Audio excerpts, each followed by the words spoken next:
Salut à toutes et à tous, c'est Jonas de la chaîne Tech et aujourd'hui je vais vous présenter deux ordinateurs, un de 2011 et un de 2006, c'est-à-dire il y a 10 et 15 ans, et on va voir s'ils sont assez performants pour du gaming récent, du rétro gaming, et je vais vous présenter une configuration à 500 € en fin de vidéo. Je ferai ça assez souvent. Sur le processeur, on va partir sur un i7 de 2011, donc de la deuxième génération d'Intel, avec un i7 2700K, c'est vraiment le plus puissant à ce moment-là. J'ai comparé avec un Xeon dans la même année, mais il était 5% à 10% moins puissant. Pour la carte graphique, on va opter pour une AMD et non pas une Nvidia.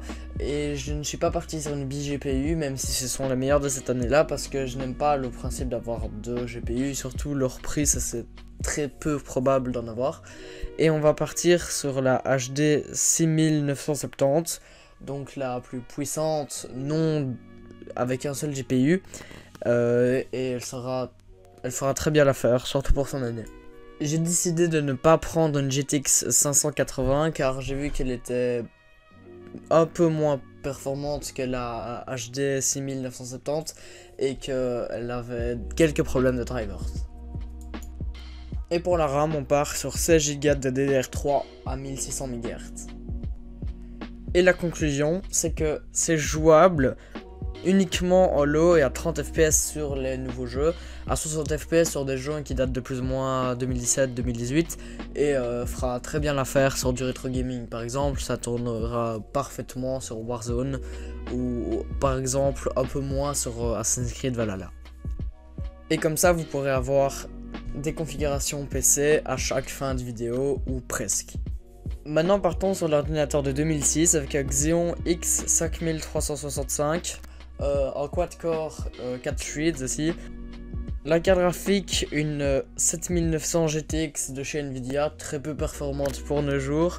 Et pour de la RAM, 8 Go DDR2, donc c'est franchement pas recommandable. Et pour la conclusion, c'est uniquement en rétro gaming ou pour les jeux 2D récents. Mais je ne vous recommande forcément pas cette configuration. Surtout que ce processeur ne se met qu'en bi-CPU, c'est-à-dire deux processeurs sur la même carte mère.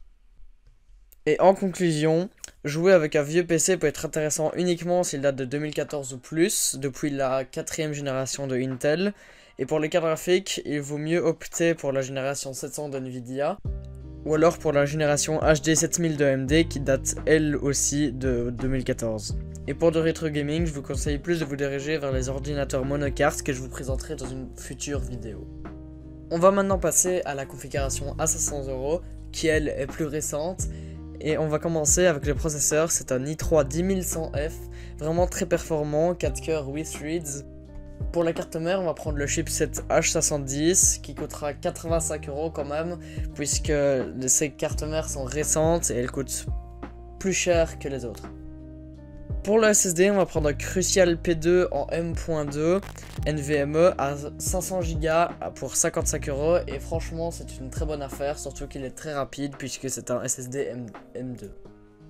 Pour la RAM, je vois souvent que les autres prennent une seule barrette de 8 Go. Cette fois-ci, j'ai pris deux barrettes de 8 Go, ce qui fera 16 Go, ce qui sera très bon pour des gaming. Vous n'aurez pas besoin de plus pendant très longtemps. À 2666 MHz, à 72 €.